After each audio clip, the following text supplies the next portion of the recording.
Welcome everyone to the Northwest Toxics Communities Coalition webinar. That's a long title and I will be referring to us as the coalition. My name is Darlene Shanfold and I'm a co-founder and board member of the organization. And on their behalf, I welcome all of you. Thanks for joining us today. First, we want to acknowledge that we are on the original homelands of several Native tribes. We're scattered around the country. I'm on the North Olympic Peninsula of Washington State, and we have three Clallam tribes here, and the Quilly tribe and the Makah tribe. On the west side, on the east side, is the Spokane tribe where Morton lives, and on the around Olympia, where one of our speakers at Kenney lives, is the Nisqually, and in Georgia, where Dr. Lewis lives, the Cherokee now reside there. The coalition began in 2007 as a federally recognized nonprofit. We work with communities faced with hazardous waste in the US EPA Region 10, which is Washington, Oregon, Idaho, and Alaska. We also hold quarterly webinars and annual summits on various topics of interest to our members. And then we invite scientists to present on those research topics. Our 2021 summit, which will be day-long and virtual, is scheduled for April 24 and is supported by the University of Washington Superfund Research Program. If you would like to attend, please email, and this should be in our chat too, I hope, but please email BJ Cummings, and her address is bjcumngs@uw.edu. And you'll receive the summit webinar information closer to the time. There's no charge to attend. Moving on to the webinar today, we will ask everyone to stay muted. We'll take questions after all the presentations are finished. We should have 20 minutes at least for Q&A. So please write your questions into the chat. Now some background on the presentation. Today, our coalition chose the topic about soil, compost and fertilizers, not just because it's gardening time, but because we want to broaden the public's awareness about what is known to only pockets of people, organizations, municipalities, Congress, state agencies, and those, those we have educated over the years. Still, so few people know that much of the commercial food in grocery stores is grown in sewage and industrial wastes, highly toxic material. This is true, too, of many commercial composts and fertilizers publicly available. A 2018 figure says that 14,800 publicly owned treatment plants provide wastewater collection, processing, and disposal service to 238 million people. And this does not include the private processing plants. These plants generate over 13 million tons of sludge annually. The solids are then either landfilled, openly incinerated, or spread on land, farmland, forest land, recreational lands, and sold as compost and fertilizer. All of these methods denigrate the soils our aquifers, our air and surface water bodies, as much of this runs off with stormwater. Nearly 30 years of scientific research from universities and governments have shown that edible plants and marine life absorb many of these wastes, and these are passed up the food chain. So what does that say for the health of the public, the wildlife, and our natural resources? To quote Dr. Shauna Swan from her recently released book, Countdown, about the alteration of male and female reproduction, quote, "At this rate, it is hard to know what the future will look like unless we take conscious and considered steps to protect ourselves and curb the chemicals that are infiltrating our daily lives."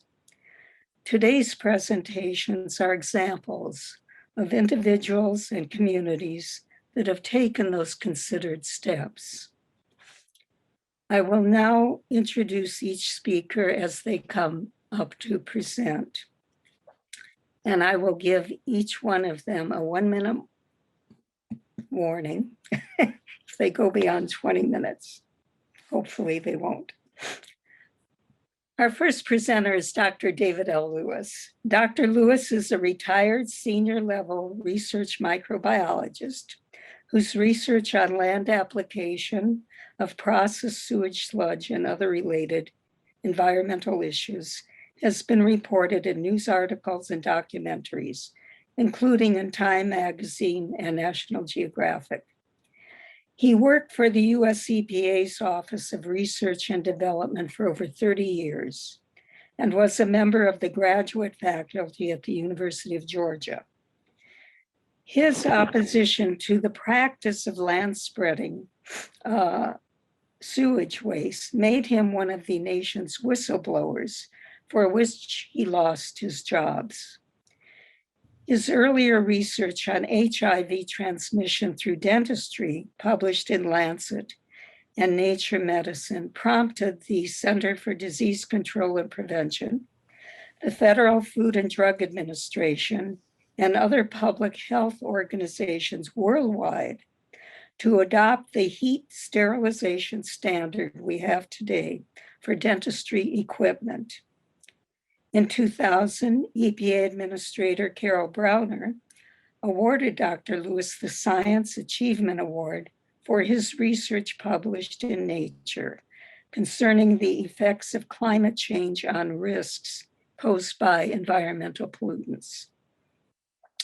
His research on heavy metals and industrial chemicals in processed sewage sludge applied to land prompted 2 congressional hearings, a review by the National Academy of Sciences, and new guidelines by the CDC to protect workers handling those Class B sewage solids.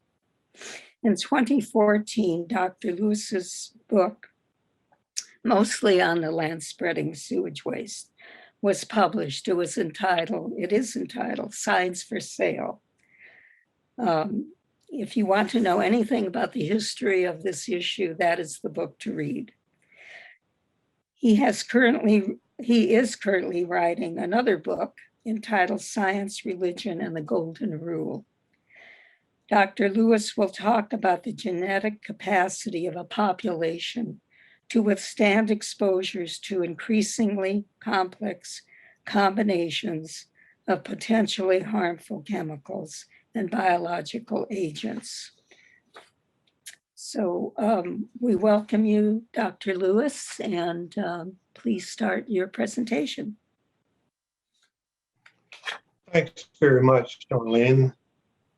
I would like to start off by pointing out that the concept of toxic soup capacity was something that I first introduced in 2015 at a meeting of the Royal Society of London. And as I defined it there, it represents a tipping point in which the universe of harmful pollutants becomes so complex that adverse health and environmental effects begin to exceed the capacity of the population of human beings, animals, plants, life on Earth for adaptation to occur. It's just too complex for the genetics that we have built into us to deal with. The first evidence I had of this actually occurring was when I noticed these bare spots on a cattle farm, dairy farm in South Georgia, owned by the McElmurray family. This is Andy McElmurray bending over looking at an area of soil in which nothing is growing, not even invasive weeds. David, And those we don't spots have your were all over there. David, we don't have your Okay. presentation. Yeah. Sorry, get it up it'll be on the up in a screen? second. I thought I had. Oh, Thank you.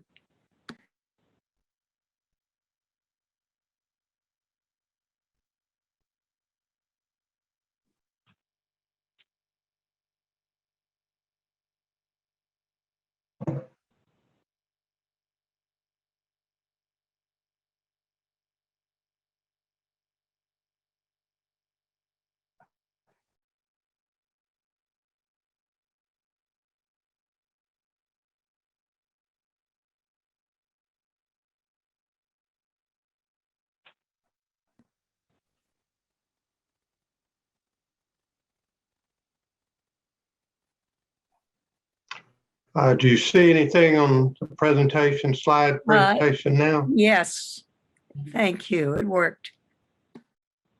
Yeah, sorry about that. Let me use this here. So as you can see in this bare area where nothing is growing, this is something that I focused on at my laboratory at EPA. And one thing that I did early on is follow up on a little research article I read in high school in the mid-1960s, where there is a large area in Australia like this, where not even invasive weeds would grow in those areas. And the scientists there discovered that it was not some particular toxic chemical or heavy metal, but it turned out to be just a horrendously complex mixture of low part per million levels of virtually every heavy metal there is. And so I began to look at how the rates of the breakdown of 2,4-D herbicide, the methyl ester of it, occurred at different concentrations of different heavy metals. And what you see here illustrated is as a result of copper, you can see that even at low part per million levels, the biodegradation rate of this methyl ester of 2,4-D stopped. It became 100% inhibited from there on. And what I found is that this was typical of other metals. And one of the most toxic of the metals that caused this effect was not lead and mercury as I anticipated, but instead the metal that EPA exempted after the 503 sludge rule was promulgated in 1993, EPA exempted chromium. So you can just extrapolate these results that we had with a series of heavy metals, including chromium, to the environment and see where one possibility is that chromium by itself would cause these dead spots where not even bacteria can proliferate and metabolize. To get a feeling, sort of get your arms around the difficulties this presents to life on Earth, because the demethylation of that herbicide is a process, demethylation in general, that is essential to life on Earth, essentially all forms, from bacteria to human beings. Demethylation is fundamental to life. So I was using that experiment to reflect the possibility that there may be a point at which things get mixed together in a way of heavy metals and toxic organic chemicals to where nothing can overcome it. And I see evidence of this in a dramatic way. At a field site, I began studying in high school for high school science fair projects.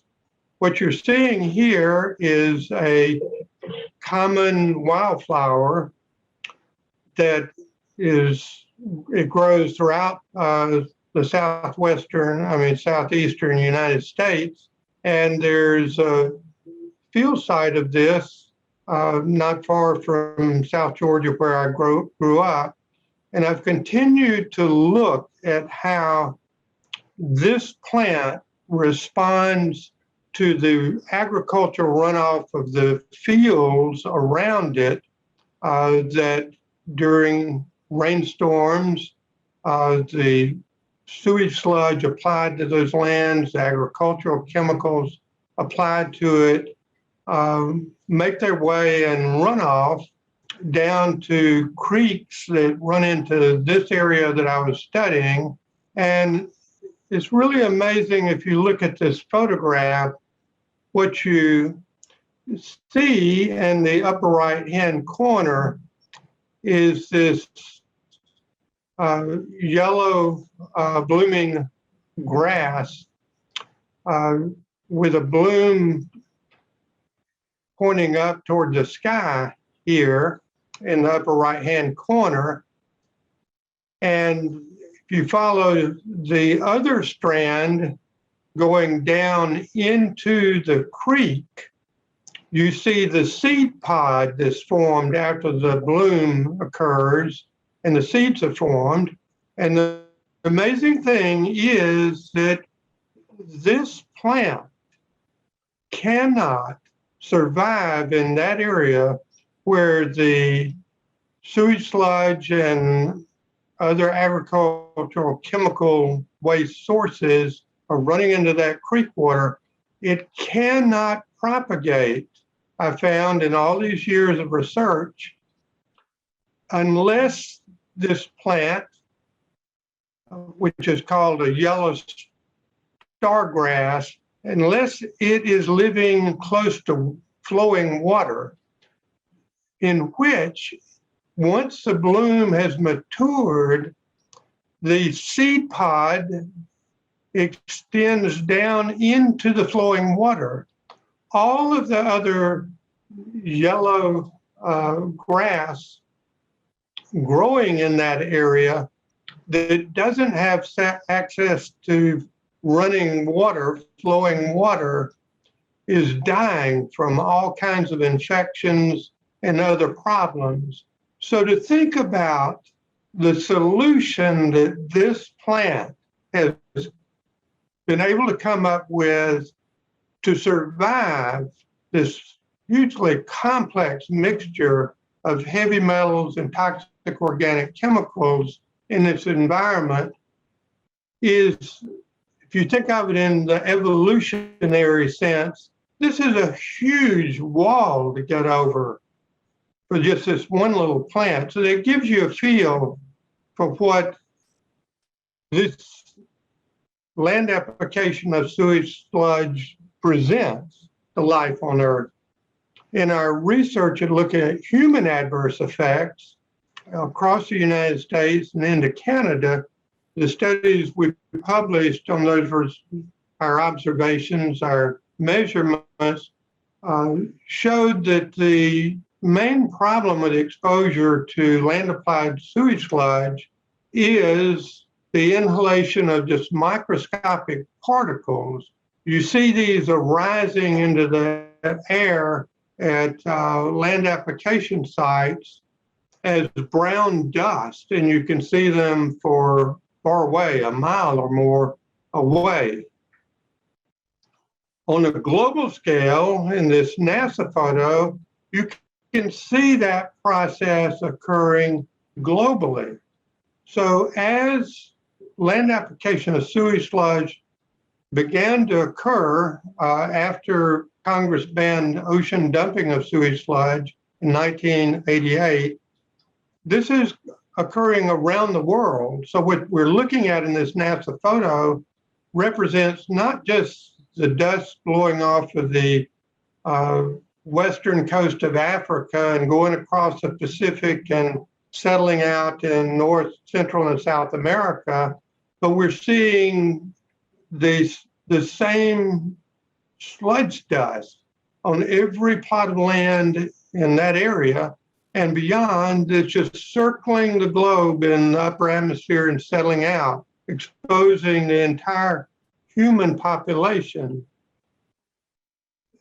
In sort of wrapping up my presentation, I wanted to get back to why Congress banned ocean dumping of sewage sludge, and we ended up with land application.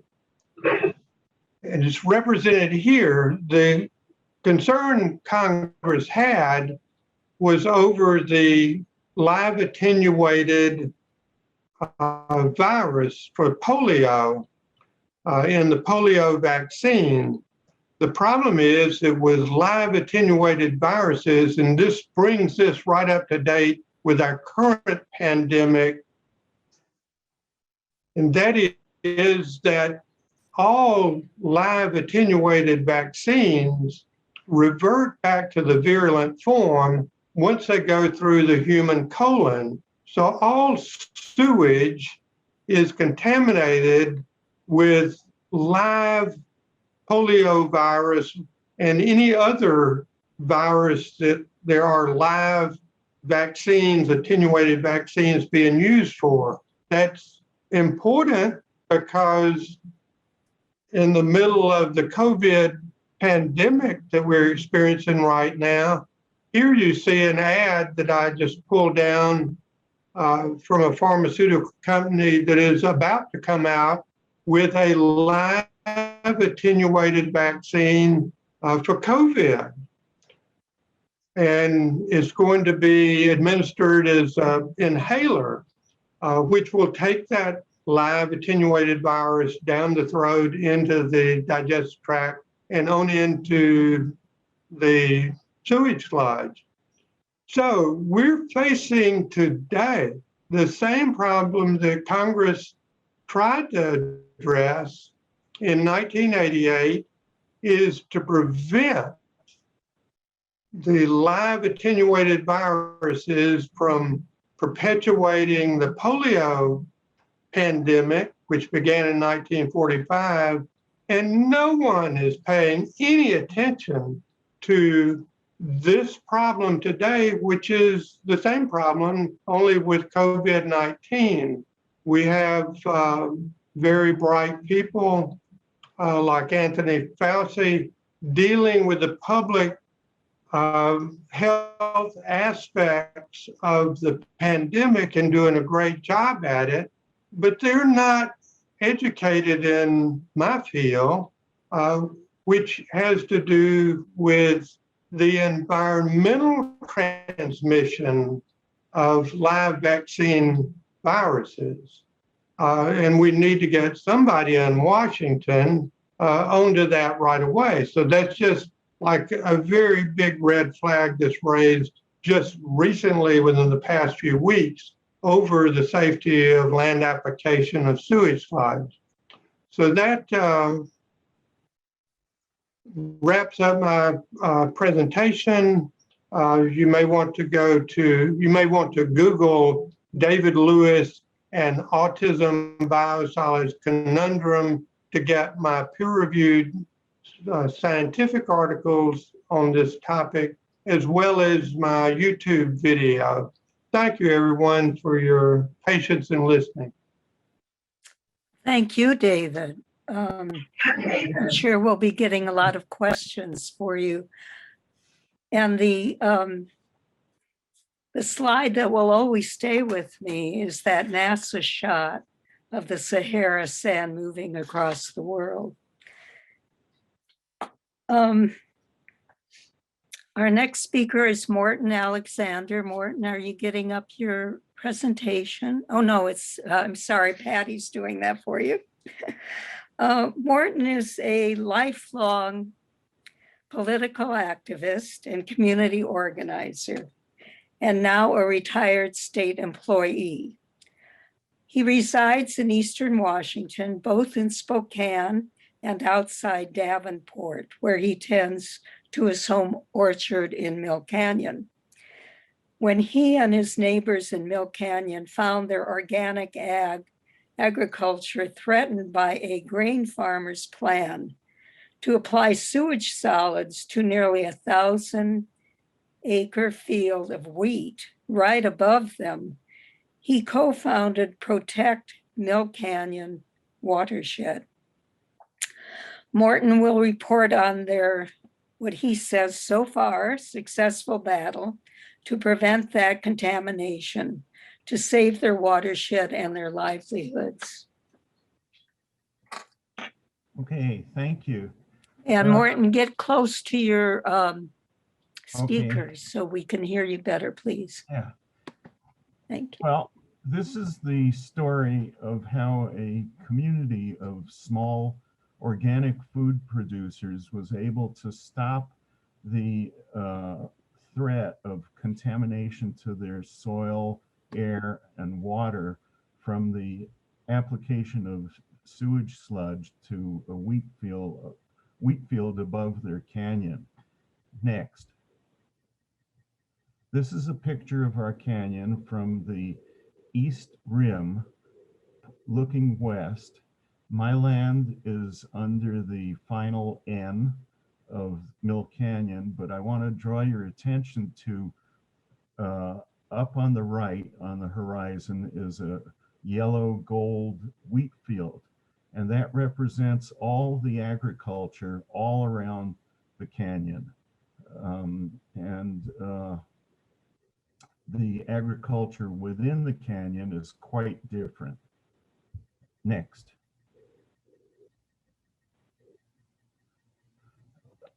We live in Lincoln County, which is west of Spokane County. The creek in Mill Canyon drains to the north into the Spokane River, which in turn goes west and joins the Columbia. This is part of our watershed. Next. Am I speaking loud enough? Okay. Oh, yeah. So this is a picture of our beautiful canyon, and it's pretty steep at certain times. This is looking towards the north and where the Spokane River is, and above everything is wheat fields. Next. My neighbor is Tolstoy Farm, which is one of the oldest and most well-known organic farms in our area. And they co-founded years ago the Spokane Farmers Market. And this issue was of concern to their livelihood, reputation, and organic certifications. Next. Uphill from my house is a natural spring which comes out from under a big rock, and it flows downhill. Gravity feeds my house and my orchard and my neighbor's house and her garden, and still another garden that's an herb business. And along the way, down by the county road, this picture shows that we have it plumbed so that anybody in the canyon can collect free, clean drinking water. This has been going on for years. But if you stand by my spring and look uphill, you will see one of those yellow wheat fields that is of concern. Next.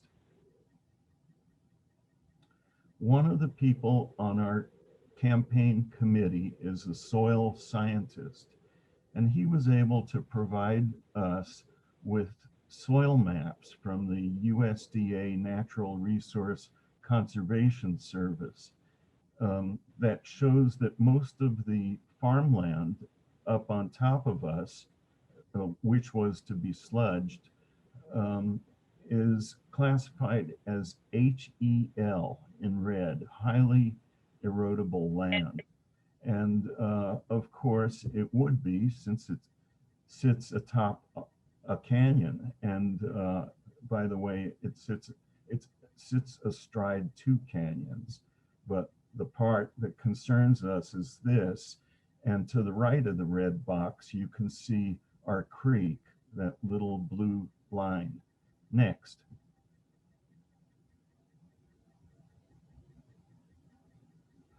So what is applied to the wheat fields up on top concerns us because it migrates into the canyon. On the right is a picture of wind carrying dust. On the left is a reference, a link to a video that you can see on our website, protectmillcanyon.org, that shows the catastrophic flood in 2014 that brought topsoil from up on top into some of our gardens and even some of our homes. Next. So this battle started in 2015 when one of us saw this little sign in a remote field that was there to notify anybody who wanted to walk into that field that the farmer intended to apply sludge to his fields. And this was also posted in the local newspaper, the Davenport Times, which not many of us in the canyon read. You would think that it would be polite of the Department of Ecology to just simply mail these notices to neighboring landowners, but they don't. Next.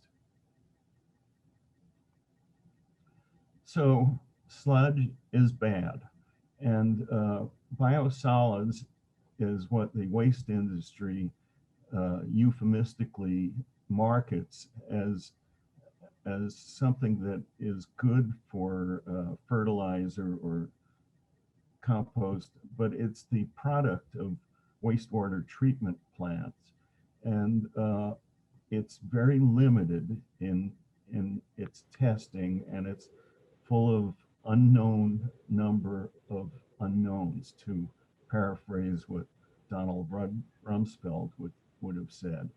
Next.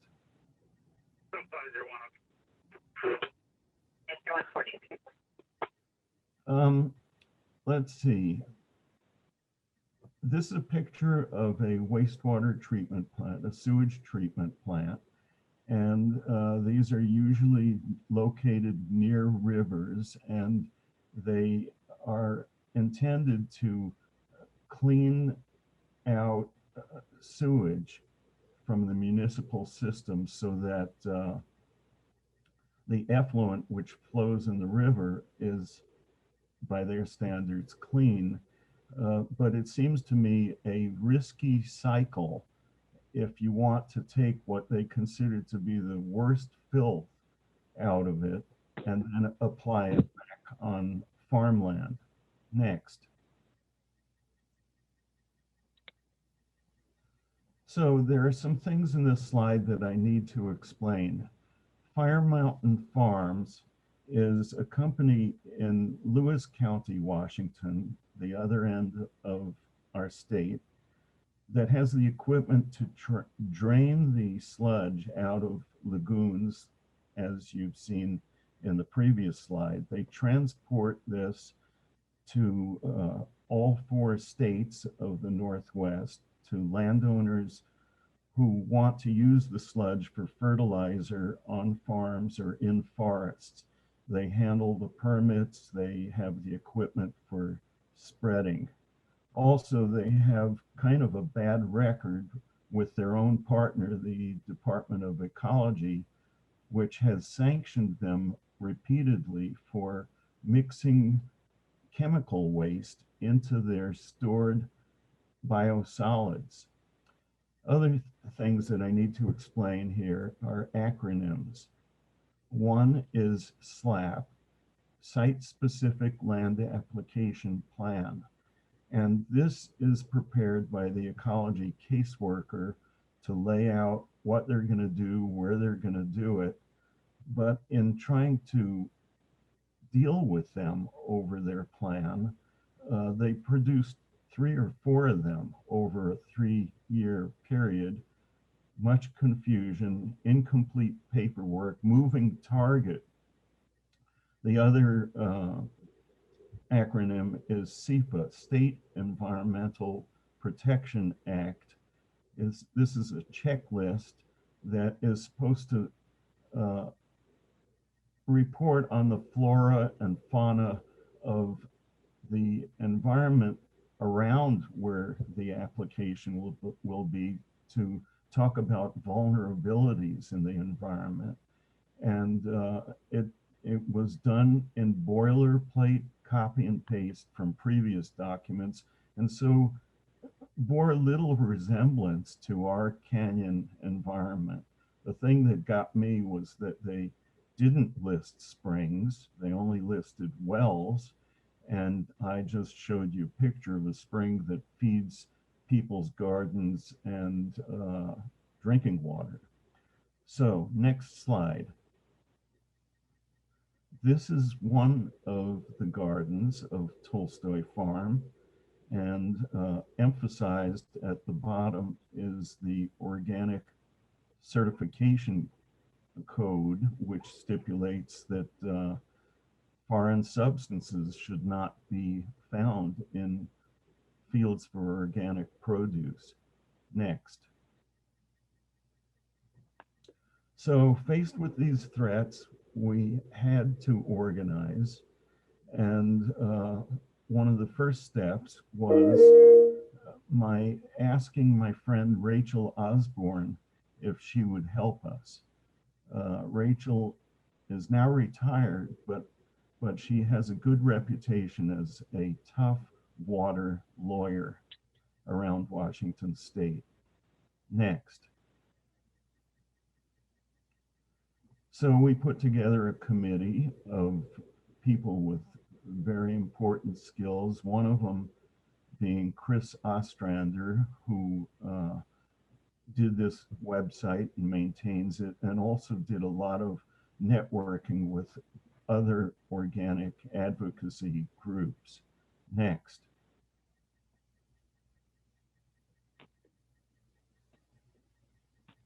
This is a picture of a combination press conference and demonstration outside the ecology office in Spokane.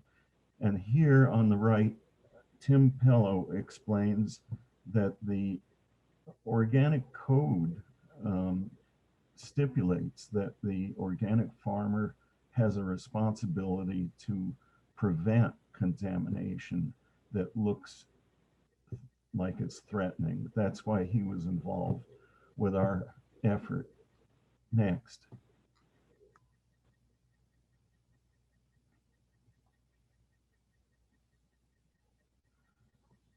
Our neighbor Laura Harris provided a lot of good art for our campaign.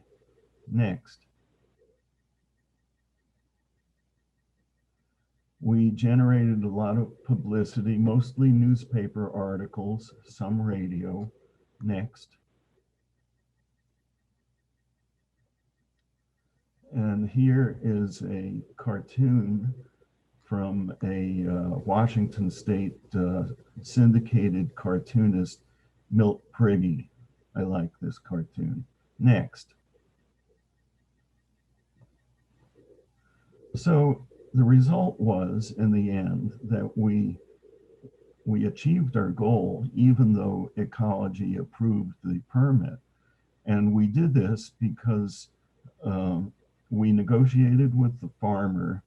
He was really tired of seeing his name in the paper. He agreed to reduce the acreage by 3/4, but most important was that he agreed to stick the stuff 5 miles away from the canyon instead of along the canyon rim. So this compromise made the whole deal too unprofitable for Fire Mountain Farms to bring the stuff over from across the state. Next. We also had news coverage of the compromise, the agreement.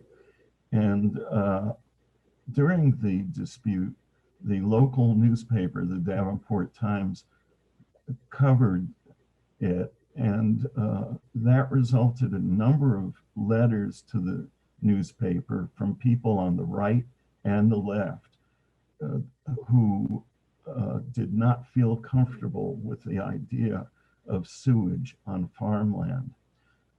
And although the farmer demanded that we drop the word protect from our campaign title, Protect Mill Canyon Watershed, you see that in the end, the local newspaper used our terminology. Next.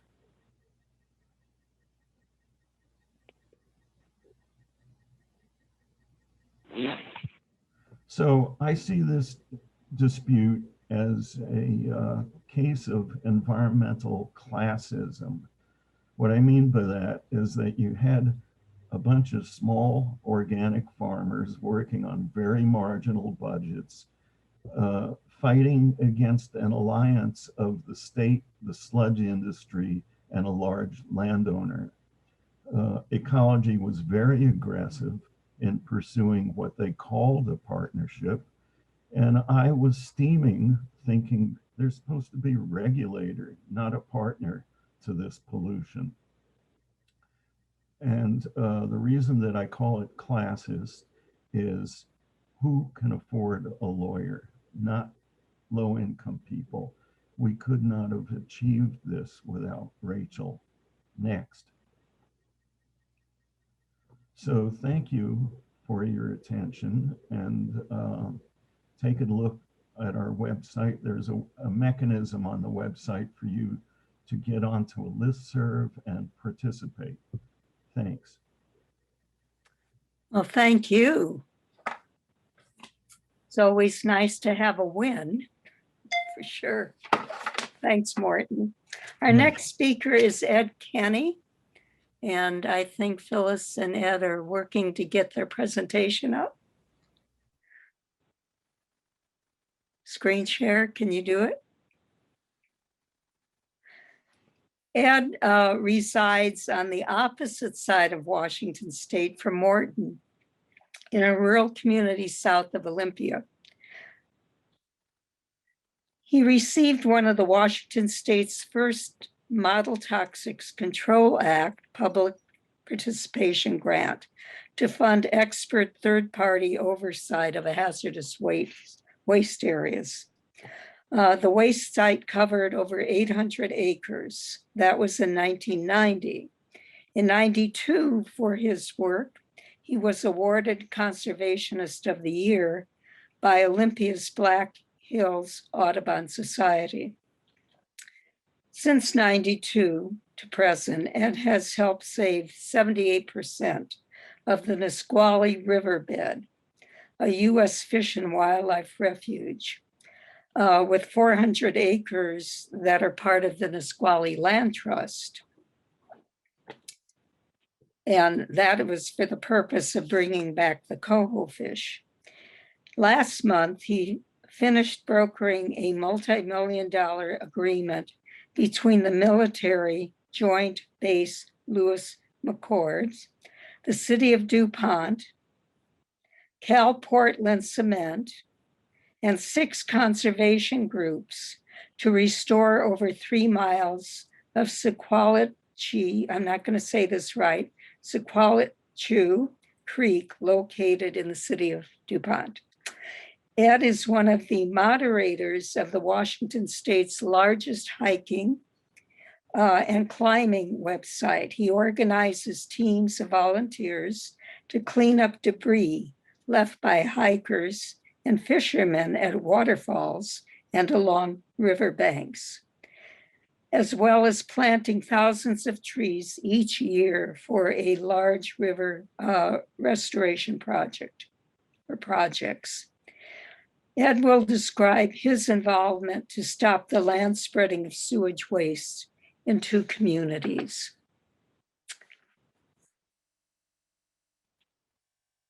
Ed, you're on.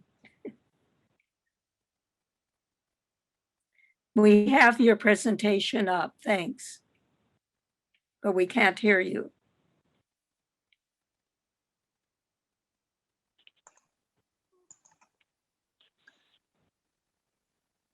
Oh dear. Can you hear me now, Darlene? Yes. Very Oh, good. Thank you. oh, good. I want to thank you again for the great presentation. And thanks to all of you for getting us together on this presentation. And hopefully with this many people watching, we're going to make some big differences.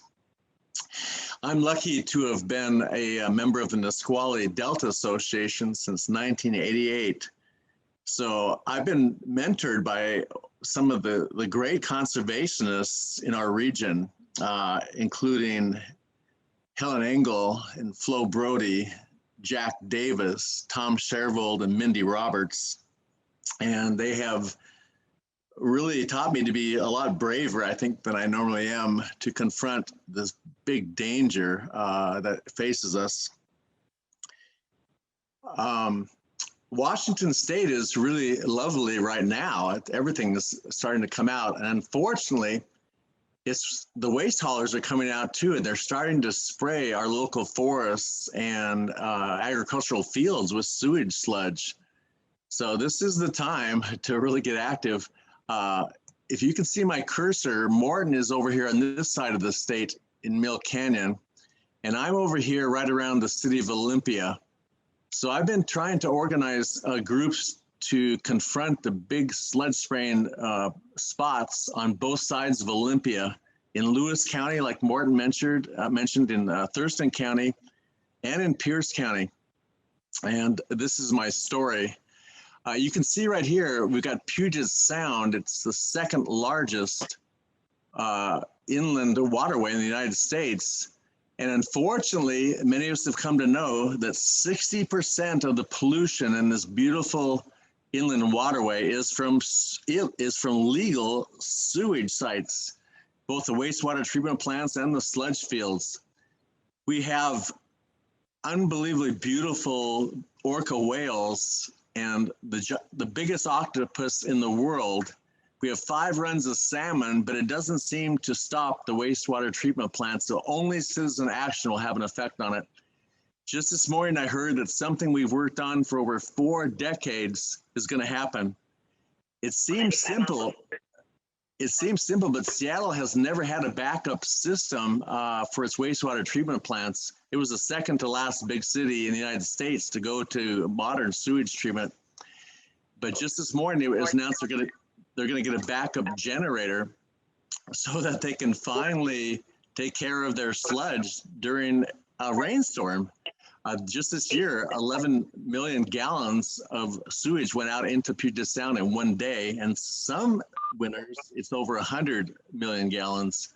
So that's good news. It took a lot of people working on it for 4 decades to achieve that. My presentation is just on 2 adventures organizing citizens to oppose the land spreading of toxic sewage sludge. And I use the word adventure intentionally because you really don't know what you're going to run into. I would have never guessed that I would watch the Department of Ecology allow the kind of sewage that Morton was facing, loaded with 15% of dangerous and hazardous listed waste, to be added to the sewage. The hauling company, Fire Mountain Farms, gets more money when it hauls dangerous waste than it does when it hauls sewage sludge, so it just mixes it together. Ecology knew about this practice for 20 years and did nothing to stop it. I also call it adventure because good things happen as well as bad. I've met some wonderful people trying to stop this sewage sludge.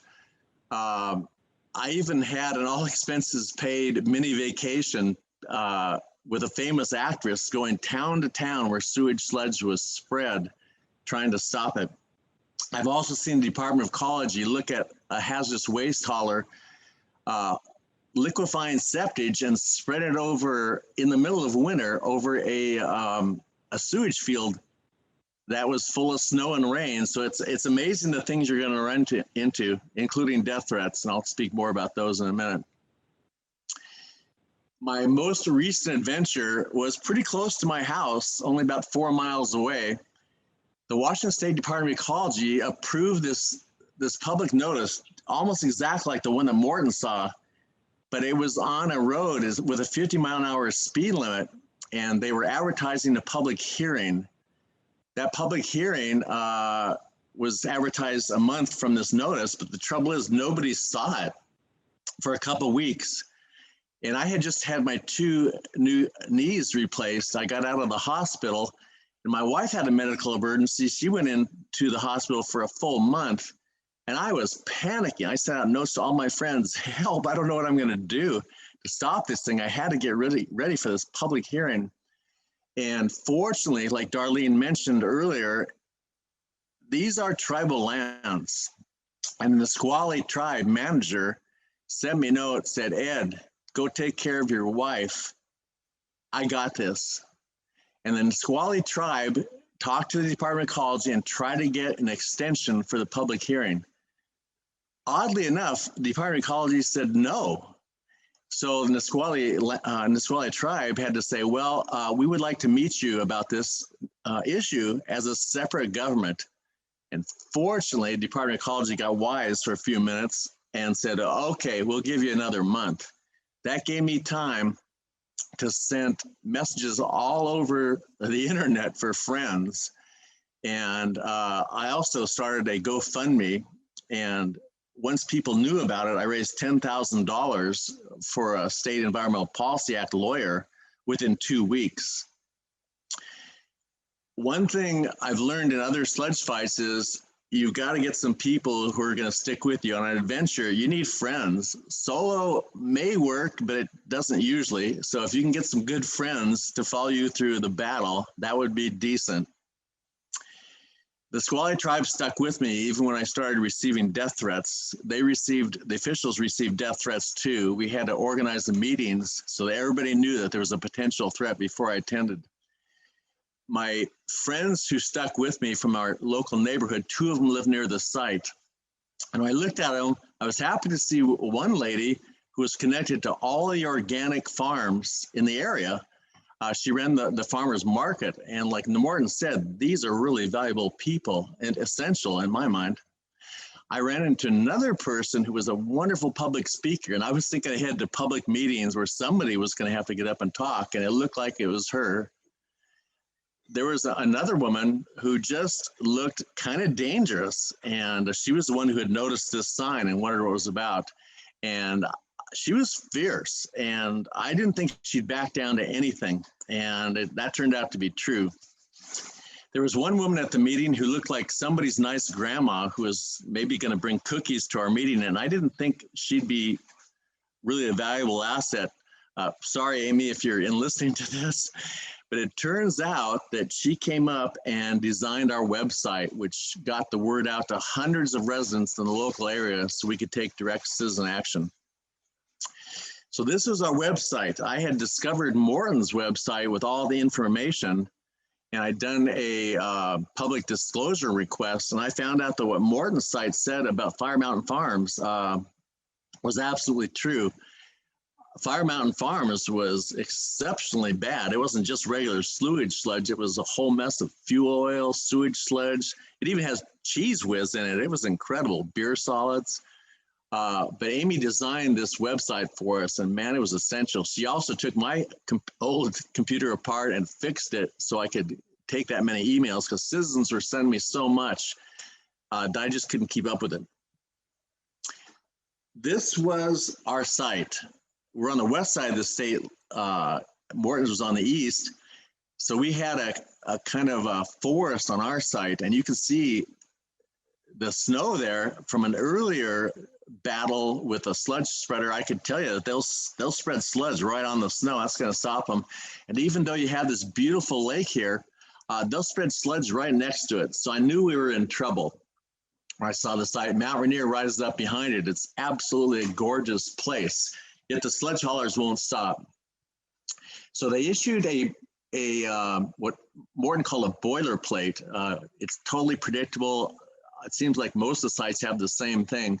It's called a determination of non-significance. And that non-significance made the local neighbors really mad because they thought their land was significant. There was no note on the DNS that this is the biggest aquifer in Thurston County. This is a critical recharge area where all the rain going through the sludge will end up either in the river or in the aquifer. And from previous sludge fields I'd seen, every one of the sludge fields that had been run for more than 10 years was contaminated, some to over 180 feet down in the groundwater. So I knew this was a serious spot. There was no note on this boilerplate DNS. There are 3 endangered or threatened species nearby. It wasn't even made in a note. And of course, there was no note that organic farms border the site. Morton's note at least had the fact about wells being in the area, but there were 22 bordering this site, and they weren't even on the determination of non-significance. Fortunately, I quickly became friends with the Thurston County groundwater specialist, and he documented everything for me, so I had it when I prepared to go into court. The incredible thing is that this group of ladies organized, and they were so committed that we got news pretty quickly that one of their techniques had paid off. They wrote some corny poetry and some limericks and all kinds of stuff and posted by the site. And our media coverage that Morton recommended, plus the corny poetry, forced the landowner to abandon his request to spread the sludge. Now, we went in and met with Department of Ecology officials because we wanted the DNS withdrawn as well. And we were not successful. They wouldn't take it apart. That just shows how hard they are to deal with. Your opponents are the landowner, the sludge hauler, the sludge producers, the ecology. You got a lot of people you have to go against when you get in one of these, and you just can't stop. You got to go all the way. So the SEPA lawyer I hired, fortunately, was able to, I guess, threaten enough chaos to ecology that they finally withdrew their DNS. But it's really a testimony to the ladies and the civic pressure they put on that this even happened. I had been in my first sludge spreading battle clear back in '98. We had to form 3 separate citizen groups in that time because there were no state rules, there were no federal rules at that time, like David Lewis was saying. But I'm the son of a petroleum chemist, and when Seattle tried to spread 150,000 tons of sewage sludge right next to the Nisqually River and near my solar cabin off the grid, I was a little scared, to be honest, because Pierce County quickly tried to do the same thing right afterwards. Like David Lewis was saying, they could no longer send it out to the sound, which they used to be doing, but they had to put it someplace. So they decided to put it near my place. I looked at the sludge, and I saw that the report said it had 1,000 parts per million of lead. It also had chromium, which I can't remember how much that David Lewis was talking about. And we had cadmium above 90 parts per million. We had plasticizers that have been found to be neurotoxins. We had flame retardants. The sewage system above my cabin in Eatonville sends flame retardants down in the Nisqually River, and it affects 1/3 of our steelhead in the river. We've been working to restore that run for 4 decades, and now they're hitting 1/3 of the steelhead. There were polyaromatic hydrocarbons in that sludge, like benzoate pyrene, which I think is the most toxic thing in cigarette smoke. And my dad specifically had to work on his place of work to clean it out. The EPA, though, when we contacted them, they claimed that Seattle's toxic mix was safe because there was a certain combination of things called sludge magic that would bind up most of the contaminants, and the other contaminants would neutralize each other chemically. Al Rubin, the chief, who David knows, he could never seem to find the scientific proof of this, at least he never sent it to us. But we've all got to worry about the synergistic effects of some of these chemicals. Like in Seattle recently, they've had a real trouble with their coho salmon. And the reason is it took a decade even to find the chemical. Copper was thought to be, from brake lining pads, was thought to be the one that threatened coho. But it was actually the protecting spray on the tires that had a synergistic effect with the ozone layer on the roads that creates this magic chemical that's so toxic to a coho. It's not toxic to chum and other salmon as much, but it just kills off coho. There's all kinds of things like these that are dangerous that you just got to find out as much as you can about. I guess I've been asked many times, how did our gang of 7 take on this challenge with no help from the existing law or the Department of Ecology? And what it was pretty much average people. The realtors were especially effective, the custom home builders. There was a research scientist on our gang of 7 from the VA who was really good when we did a public disclosure request. There were followers of a New Age movement and a prominent member of local churches who set aside their difference and they took collective citizen action. We cultivated daily media contacts and we marched on the county commissioners with a couple hundred people. We marched on the state capitol with 1,000 protesters. I had to get police protection because I didn't want anybody hurt. And no windows were broken and no people were hurt, and I was pretty happy. Finally, we showed up to the city of Seattle, just the 7 of us, and they refused to hear us. So we had to go up with 4 buses of protesters. That didn't work either. We finally had to take 14 buses of protesters. We had 700 people on that march at least. Yelm only had 1,000 people at that time, so this was a true David and Goliath situation. Thomas Henry Huxley once said, "Have a dream so big that you cannot achieve it until you grow into the person who can." All 7 of us had to make that growth, and we were successful. As you see in the local papers, they call us the shouting horde of 700, but we did win a delay. A key thing happened then. Our group broke up. The tensions between the New Age, a part of a group, and the religious leaders was too hard to overcome. But I knew that we had to go farther, so we created a new group. And we finally took the action right to Seattle again and started threatening its individual sludge projects in various cities. And finally, we got them not only to delay, but to abandon the project. That took 2 years. So I had anything to recommend on this last slide, I would say you got to understand your opponent. Your opponent isn't just the sludge spreader. It's going to be the Department of Ecology. They may be a harder opponent than your sludge spreader. Any enemy of your enemy may be your friend. Definitely learn your group members' talents, like the ability to set up a functional website. Their resources, many are hidden or unexpected. Cultivate media contacts with weekly media exposure. What we did is we made sure every day we had something in the media. And it might be something simple like the mayor of Yelm says no to Seattle sludge, or a prominent pastor of a church says no to sludge, or whatever it was. We made sure, even if it got negative exposure, that we were in the papers. We found a CEPR lawyer You got to know the State Environmental Policy Act. It's essential. So wherever you can, find one of those. Persistence pays off. Don't settle for less than the wind. And never neglect your family and friends. I see some of my family and friends in the audience today, so I'm pretty happy about that. I'm so glad you turned out. Thank you much, Darlene and Patty, for organizing this. Thank you. Another win. Yeah, Another win. it was a win. Yes, both of them. Our next speaker is Patty Morton, the final speaker. Patty grew up in Eastern Washington in the rural community of Quincy, and in the 1990s became the town's mayor.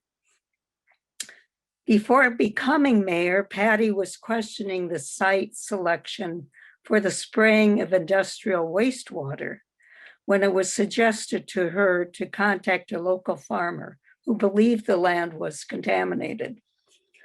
Working together with other Quincy farmers who had experienced crop or livestock losses, they pieced together that waste from all over the country were being used as fertilizer. Together, they uncovered the true story of fertilizer that became a Pulitzer Prize nominated investigative series, Fear in the Fields: How Hazardous Waste Becomes Fertilizer. The story was written up by investigative reporter Duff Wilson in a 12 or 13-part series for the Seattle Times, which he then made into a book called Fateful Harvest: The True Story of a Small Town, a Global Industry, and a Toxic Secret. As mayor, Patty was threatened by the food and fertilizer industry and local farmers with what would have been a multi-billion-dollar lawsuit if she didn't keep quiet. Even her city council and attorney refused to indemnify her when she was mayor if she was sued. She refused to acquiesce to industry demands, believing the people had a right to know about the waste in their fertilizer. Patty lost her re-election campaign, unable to counter the continued attacks against her. However, other people admired her. In 2013, Patty received the Environmental Justice Award from the Sierra Club and Center for Environmental Law and Policy. She went on to co-found Safe Food and Fertilizer, a nonprofit,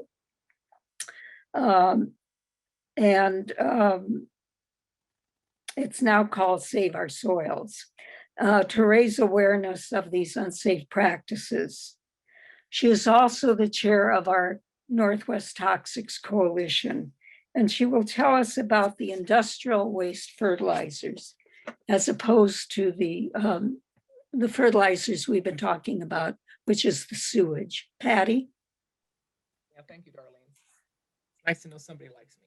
We can hardly hear you. Oh, sorry. That's good. It's better? Yeah. I said it's nice to know that somebody likes me. I am going to talk just a little bit about sewage sludge because I'm also involved in that. Because unless you bring this practice to an end, it's just going to, you close it down in one spot and it's just going to move to another. And so these are pictures of King County sewage sludge loop trucks. The mantra is turn your dirt around, right? These trucks are on the move into Eastern Washington on a daily basis, 24/7.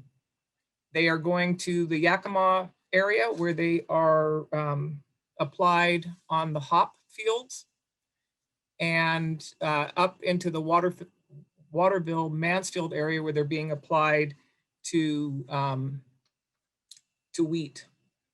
The Mansfield Waterville area is a permitted site called Boulder Park, and the site in Yakima is called Natural Selection Farms. And when I had the opportunity, when I was visiting the Natural Selection Farms down in Yakima, I asked Lisa Vogel, who works for King County Wastewater Division. I asked her, why is this coming to Eastern Washington? Why aren't you keeping more of it in King County? And her response was, we ran out of farmland. These are some pictures of the sludge that is spread in the Markworth forest around Puget Sound. The truck at the bottom is a manure slinger. It slings the sludge up onto the trees. You can see it's 50 feet up on that tree, just smattered up on there, and on the branches below.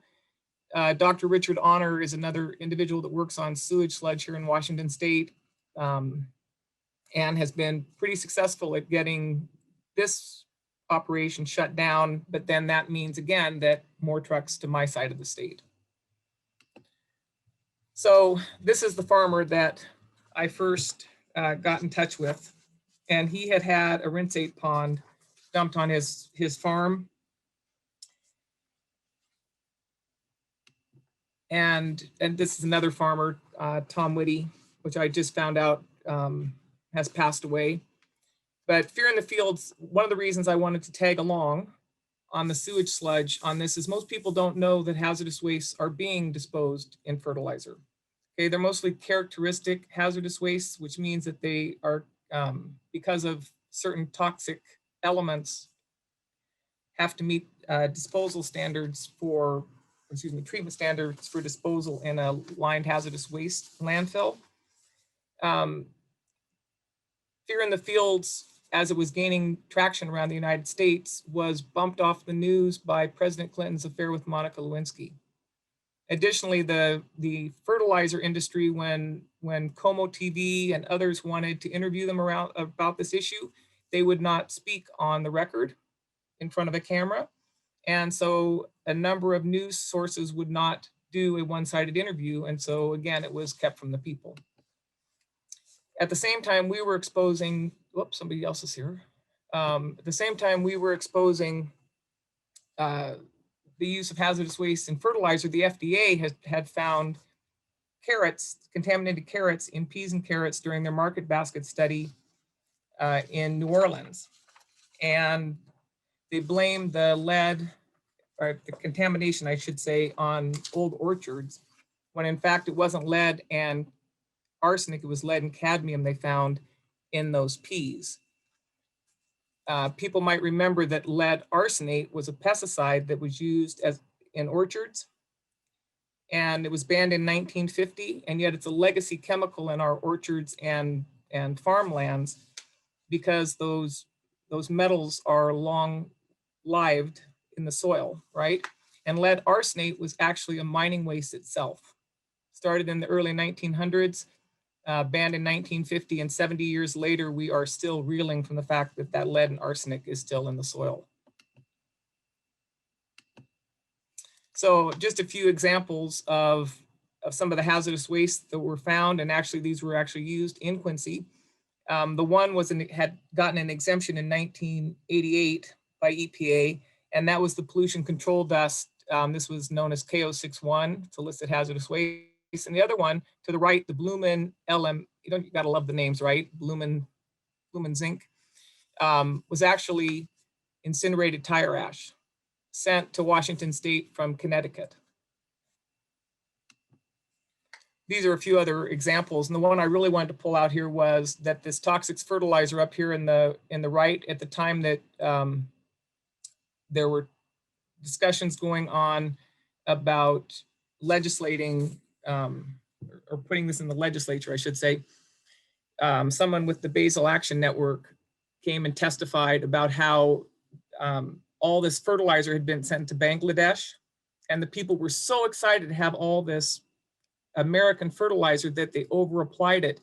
And my understanding is that it blinded and perhaps killed several people.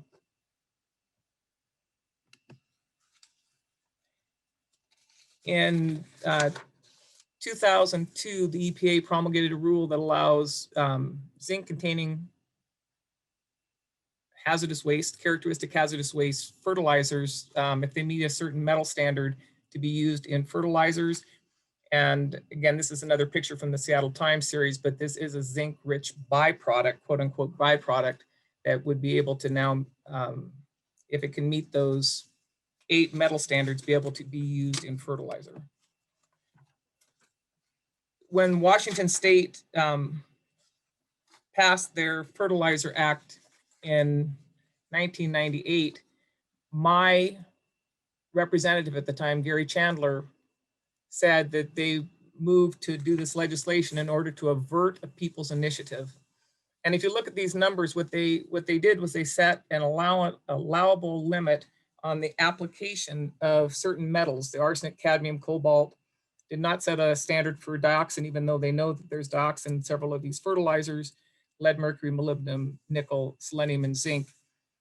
And it's an application-based rate. So if you have a heavily contaminated product or waste, and then you would only be able to apply it with a small application, a low application rate. On the other hand, if you have a low concentration of these toxic metals in this product, then you could apply it at a high application rate, okay?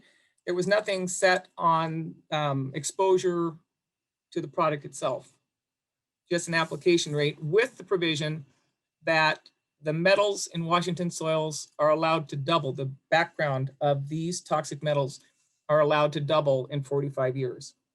Now, the Department of Ag sets every one of the products at the maximum application rate. And so there are more than one product that are applied to a farmer's field in any given year.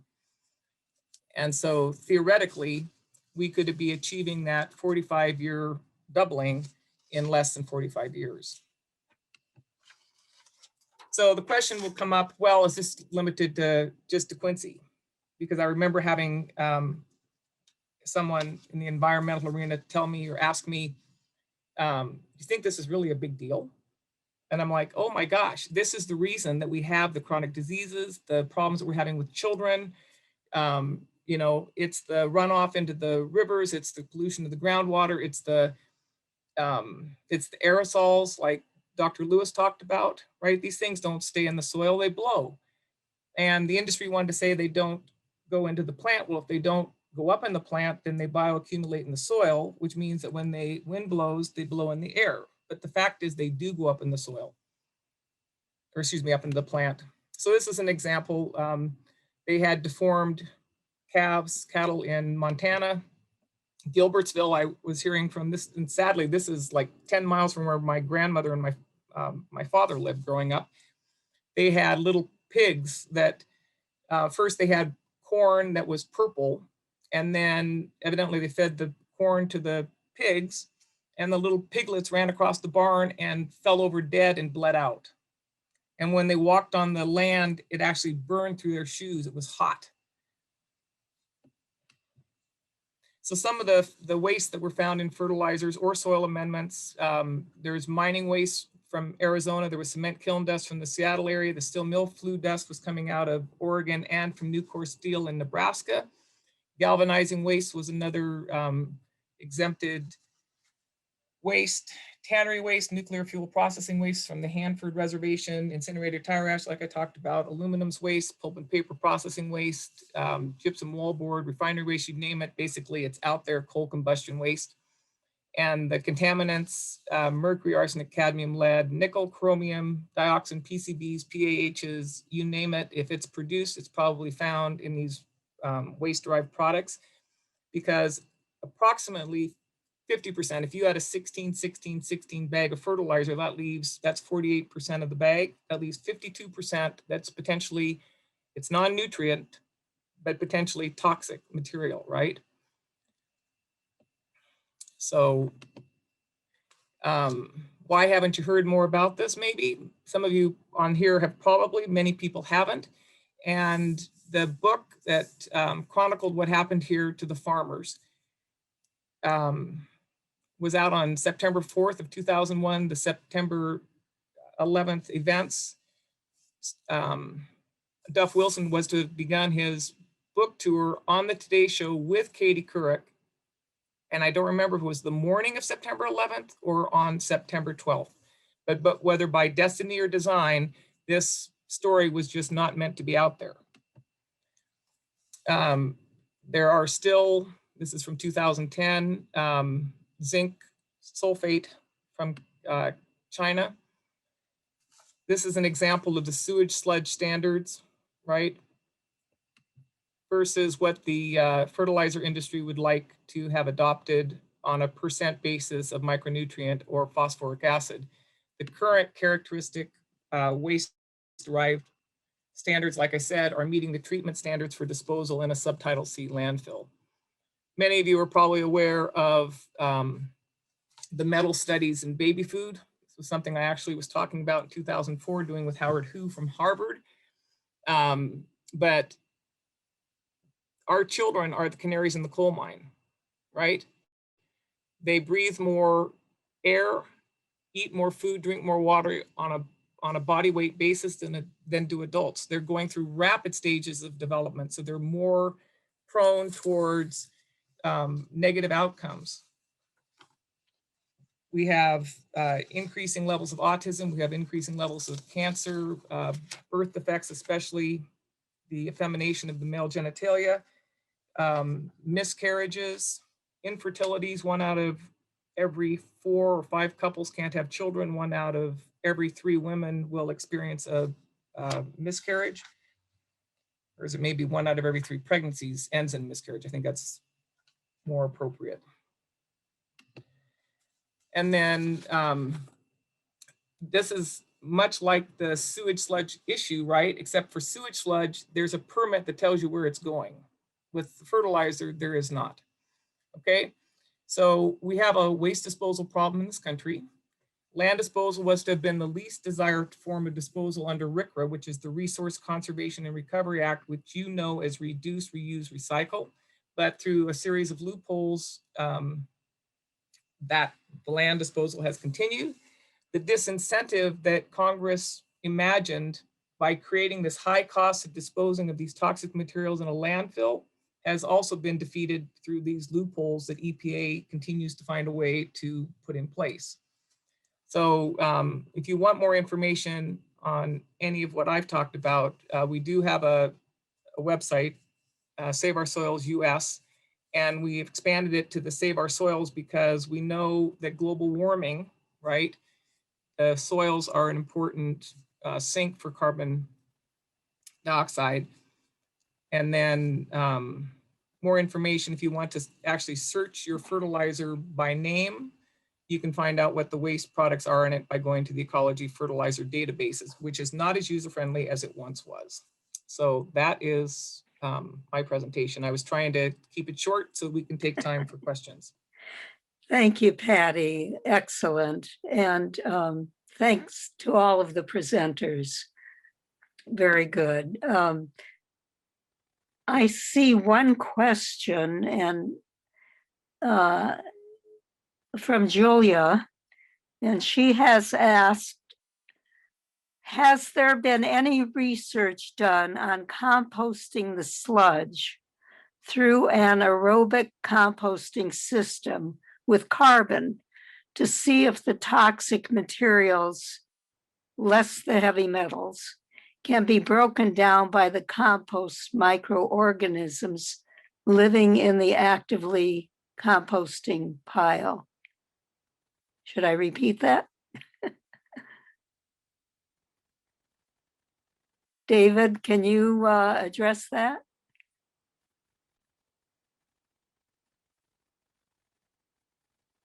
You're on mute, I think. Or... Yeah, there you I'm are. sorry. You're good. The problem is, like I illustrated before, the heavy metals and the combinations of different chemicals and constituents of the sewage sludge inhibit biodegradation. That's one of the problems. The bigger side of it is that everyone seems to assume that biodegradation breaks things down to friendly chemicals, and just as often as not, biodegradation breaks things down to chemicals that are more carcinogenic, more mutagenic, more toxic, and so it's not really the solution. The solution is to break these complex organic chemicals down to the building blocks of life, get it down to ammonia, sulfate, nitrate. I saw a field demonstration of this back in the 70s, where one innovative chemical engineer, simply took sewage sludge that was about to be applied in the field, could put it into a large tank, like a propane tank, added a strong acid and a strong base to that mixture, which caused an exothermic chemical reaction generating a lot of heat that is, and it was sealed off, so there was high pressure, high heat. And I was shocked when he took a giant McDonald's cup and filled it up with the slightly gray material that was left when that process was done, and shoved it in my face. And I'm like a canary, the slightest whiff of chemical contaminants, thanks to my years as an analytical chemist and working at EPA as a microbiologist. But it had no odor, I had no reaction to it. And I checked to see whether, when that product was being landified, whether there were any complaints from residents, and could not find any. The company did not. The president said they were not aware of any. Not that that's the ultimate solution or the only solution, but it just shows you how that even just simple efforts at dealing with this problem could take us way down the road on eliminating these enormous risks that is putting public health and the environment in. Well, I'll add to that since we have some, could everybody be on mute, please? What if there's 80,000 chemicals and a whole list of pathogens? There's no way to even test for all of these chemicals, or the synergy of them, or the breakdown of them. Nobody could afford it, even the United States government, though they know that there's plenty of hazardous waste in there. We have another question from Dell. So what do we do with we're always asked this. So what do we do with this material? If we can't put it on land, put it anywhere. Would someone like to address that?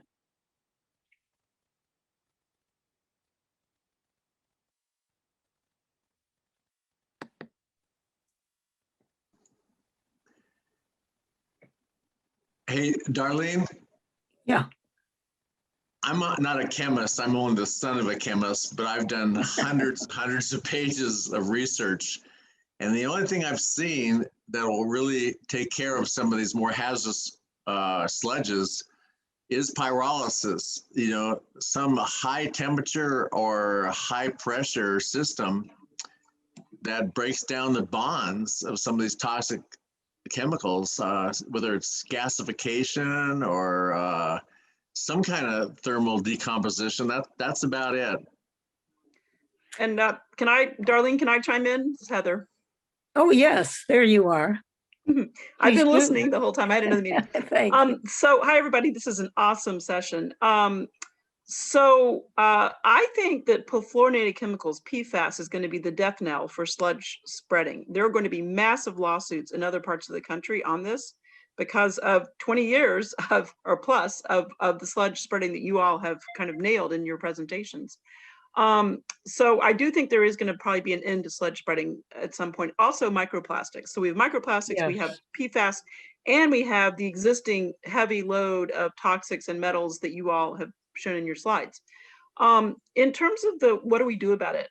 I don't know if I'm right or wrong, but I think that what we should do is anaerobically digest the sludge and get the energy out of it and have the residual, which is a much, much smaller amount, and have that go to the landfill. And by the way, a very good landfill, basically kind of a hazardous waste type landfill when it's sludge. But I don't know that we really want to do high temperature incineration, because what I'm seeing is, like, for example, in New York, they're trying to destroy the perfluorinated chemicals, and it's just spreading around the community. And it's also huge energy usage. So if you do the anaerobic digestion, you get the energy out of it, you keep it nicely contained, then you just have the residual. But I could be wrong. I'm just throwing that out there. Well, there is another, and you may want to weigh in on this, Heather, plasma arc, which heats things to 2,000, 3,000 degrees, definitely would be breaking down probably everything. I don't know about the metals, but about everything else. And from those types of systems, and there's not a lot in the world, but I know Australia is experimenting with, I think they have 3 or 4 of them. They're very large, they're very expensive systems, but the heat, and this is something like pyrolysis too, the heat that runs these systems is from the sewage. So they're not adding anything to it, and gas or flames or anything else. And from the plasma arc, you can get the energy to run for your homes, your cars, for business and other things. We're looking at many things, and right now, with another group at Sierra Club, we have a grant to hire someone to look at what is existing around the world to handle these wastes, and what are the new technologies, what are the pluses, what are the drawbacks, what are the costs, what are the footprints. Something like plasma arc would not fit into a small community like mine, but it would fit with Chicago, or it would fit with Seattle or New York. So we have to look at quite a few factors here, but land, putting it on land is a very bad thing, and it is ruining our health and the planet. Heather, I want to add that I met with the solid waste director at Ecology about 18 months ago, and he absolutely refused, with other ecology officials listening, to test for PFAS. I don't know if their policy has changed, but he said, nope, we're not going to do it. It's not our job. So that's weird, because they did get money to do it.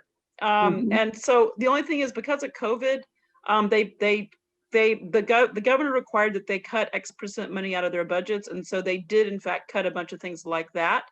But yeah, I bet we can probably get that money back again. We're going to be doing. I hope so. I was alarmed by the refusal. I couldn't believe it. Yes, right. I mean, we could go out and test it ourselves. I mean, you know, it doesn't cost that much to go ourselves and just go grab some and test it ourselves. So that may be what we may need to do as activists. Yep. Thanks. Eleanor asked. Well, if I could comment on. Go ahead, David. I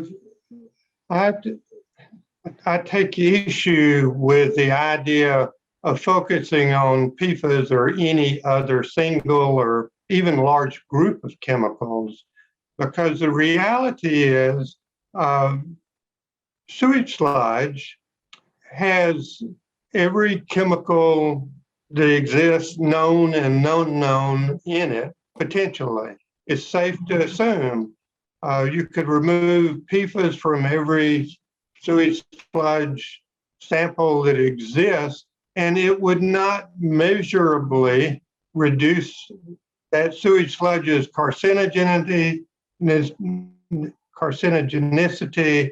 its toxicity, its mutagenicity, or anything.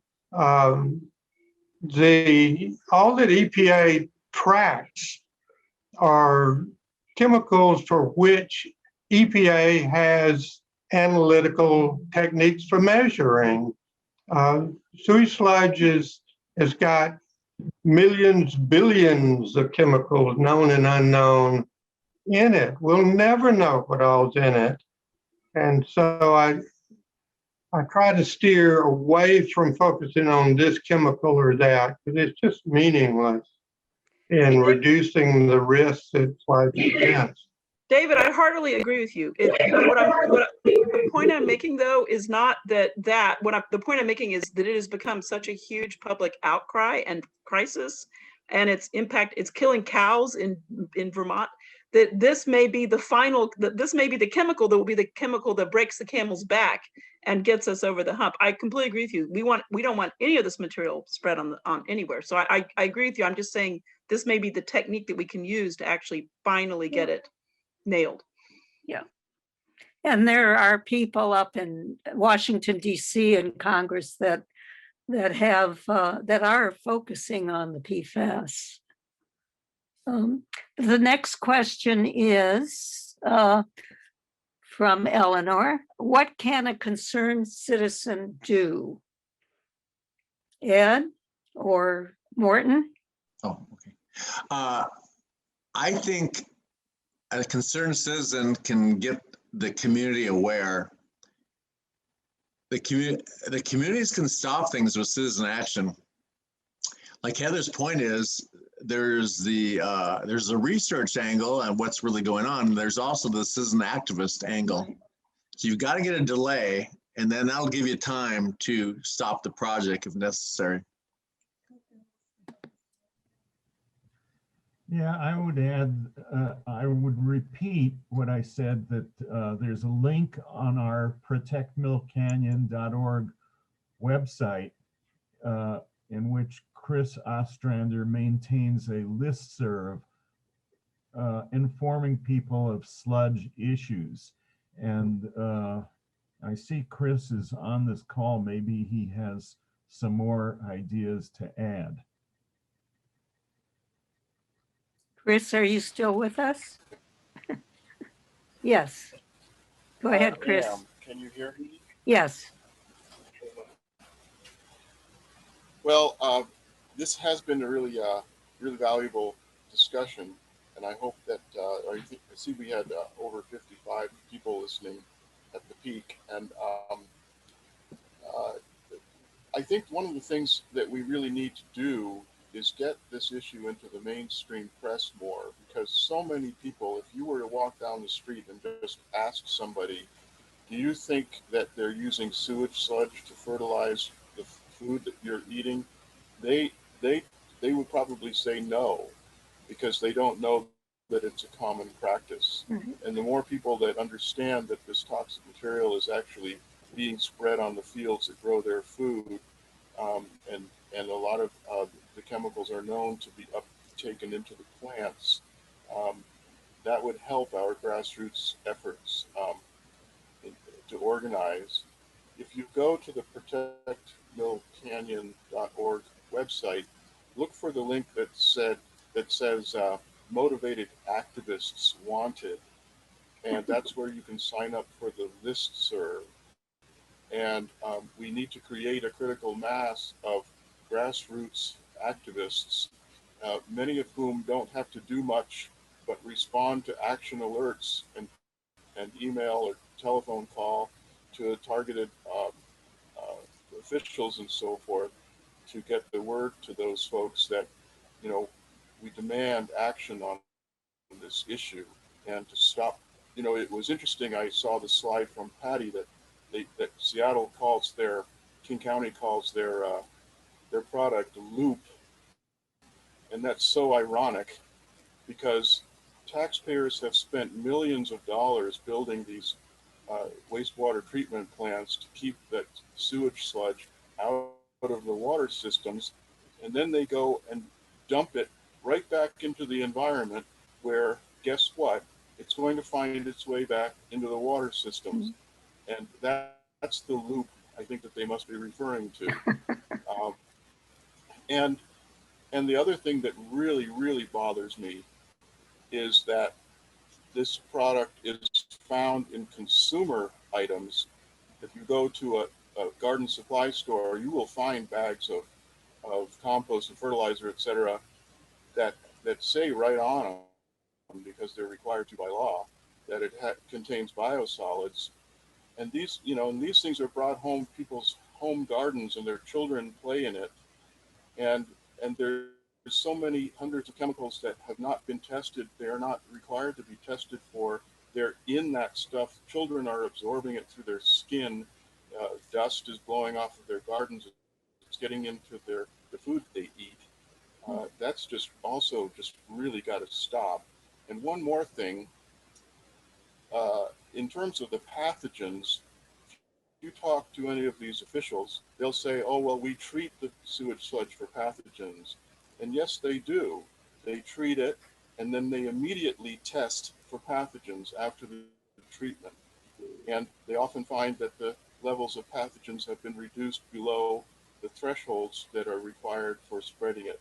But if you then wait a few days, if you pile it up in the sun or spread it out on the field in the sunshine, and then the rain falls on it, the pathogens are not completely killed. It's not sterilized, and they begin to regrow.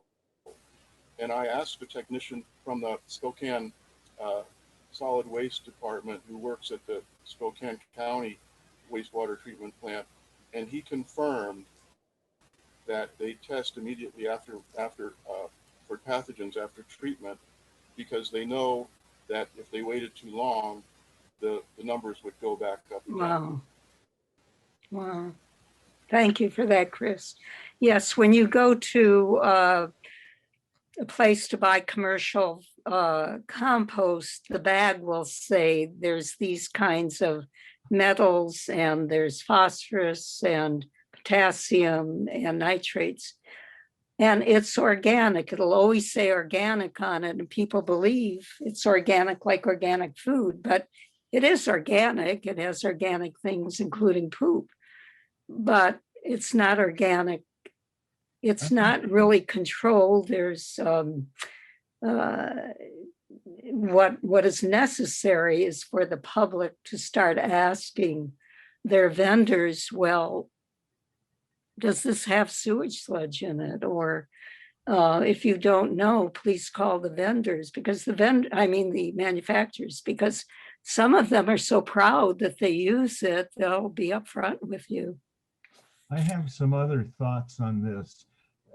Legislative history to this is that decades ago, Washington State Legislature declared biosolids to be a beneficial resource and recommended or ordered the Department of Ecology to promote its use.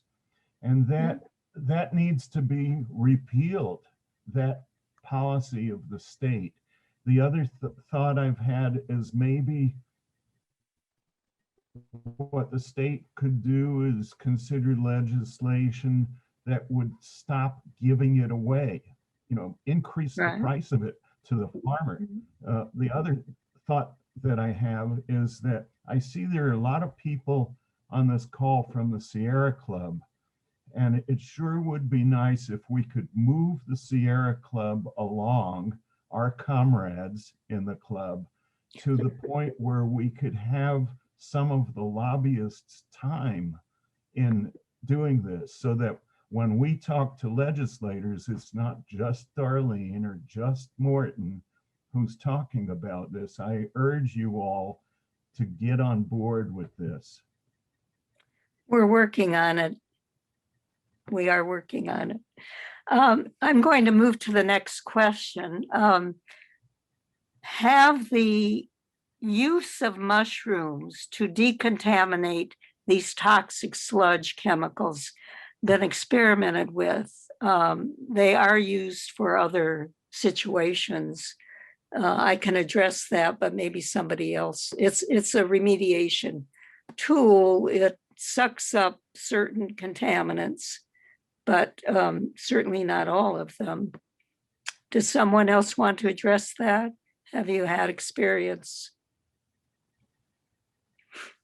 Okay, a friend of mine in Port Angeles has a business and does this and works on hazardous waste sites. It will absorb certain things, and you have to, what he calls benchmark it. You have to take samples and try different mushrooms with it, with that sample, and test it for a while. So it can remediate, but it's never going to remove everything. That the mushrooms don't remove everything. And I wanted to make a comment too, that it isn't just the solids now, it's also the effluent. We don't want to be putting the effluent outside into the water bodies. And there's this crunch about, well, we're in droughts, we need more water. And states like Washington State and Texas and California and others are saying, let's use it as potable water.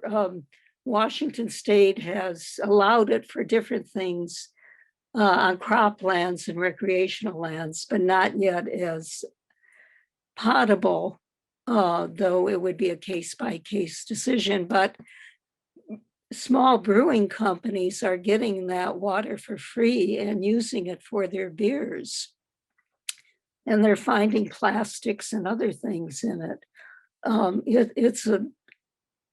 It's a pending, it already is, not just pending, a serious health situation that we're facing.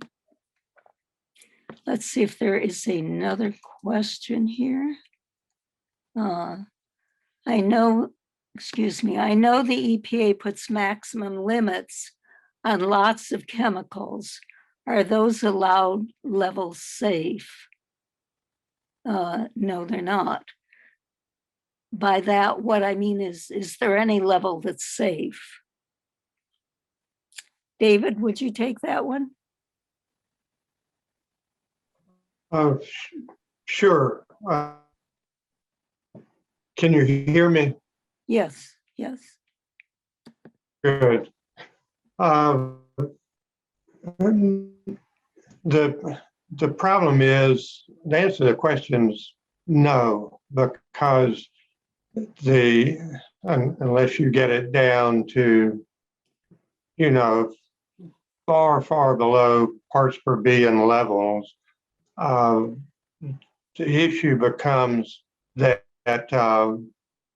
when you mix a few chemicals together that are not carcinogenic, they become highly carcinogenic.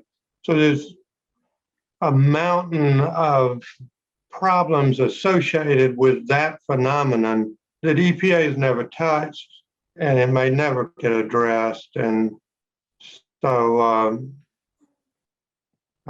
again, I hate to see focusing resources and attention to scientific elements of this problem that aren't going to make a difference. And my approach is to, based on science, assume that all sewage sludge, regardless whether it's Class A, Class B, or whatever, and no matter what you can find when you test it, it remains highly carcinogenic, mutagenic. I hate to see us take an approach that just think about cigarette smoke and taking the approach of not limiting exposure to cigarette smoke. Let's just take out the cyanide that's in cigarette smoke, or these 10 things, or this 100 things that we know that's in cigarette smoke cause cancer, this or that. Let's remove that. Cigarette smoke is a model to follow. There is only one solution to that, and is avoid exposure to it, both at the human level and the environmental level. Yeah. Can I address the bottom of this whole thing is it's your right to know what you're purchasing. And you may want to, if I'm sure many of you already do, know the chemicals in the products of your purchase. and try to find something that's not harmful or much less harmful. And you can look up online the contaminants in many of the different products you buy, whether it's the food or the fabrics, the carpets, etc. I'm going to, Can you hear me? May I add something, please? yes, of course. On the question about the levels of safe, you know, anything that EPA or other regulatory agents have set as safe, most of the levels that they have set haven't been changed in a very, very long time, number one, and they've been set as one chemical doing this action, and this chemical doing this action, you know, as independent, and not with additive or synergistic effects. And that's a plug, by the way, for our April 24th summit, which is focused on synergism of chemicals, right?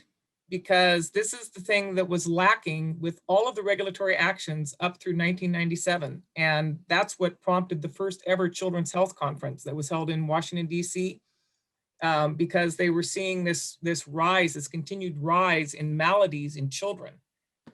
And that was one of the things they talked about, is how they had looked at chemicals one at a time and never as mixtures and synergistic effects. And so I would encourage all of you to do this again with us virtually on April 24th. I'm going to take one or two more questions. How do you find out if your community regulations allow sewage sludge spreading locally? Ask them, just ask them. You'll find out.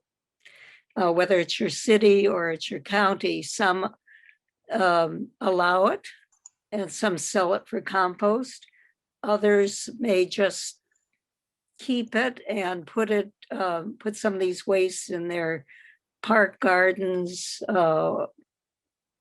use it for fertilizer in their plants around their parks, and not put it on open spaces where the public has access to.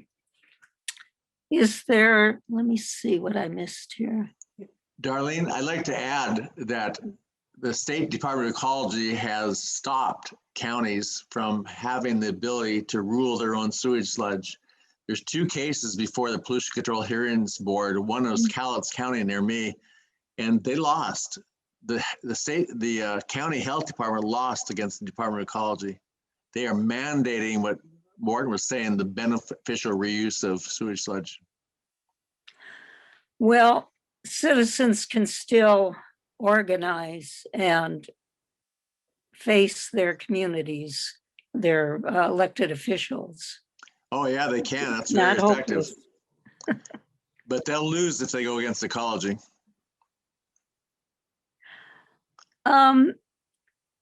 You never know, because we have the Office of Inspector General saying that what is being allowed today is what was allowed 30 years ago, and EPA has to basically change its ways.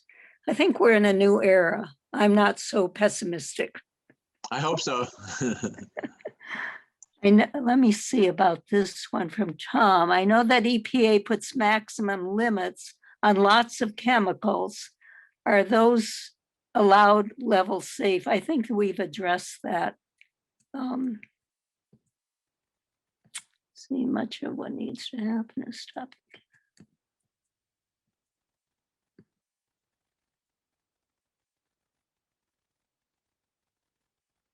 Oh, is from PJ. Is there an available list of how, where to get water and soil and compost and food tested for PFAS and other harmful elements? Heather, do you want to address this? Our community wants to establish a baseline for later lawsuits and EPA complaints. And Heather always multitasks. So I don't know if she's listening. Okay.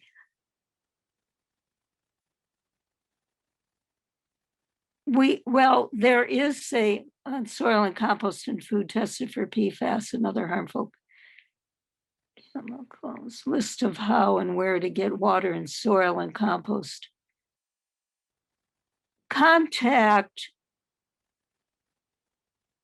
Zero Waste Washington. Heather has worked on this at the state and the national level. ZeroWasteWashington.org. Also, another organization, and ToxicsFreeFuture.org.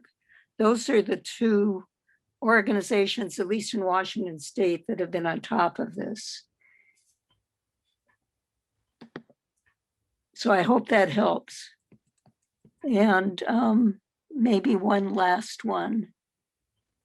I bought a high-priced organic compost for my garden last summer, only to find out now that it is Missoula, Montana's poop.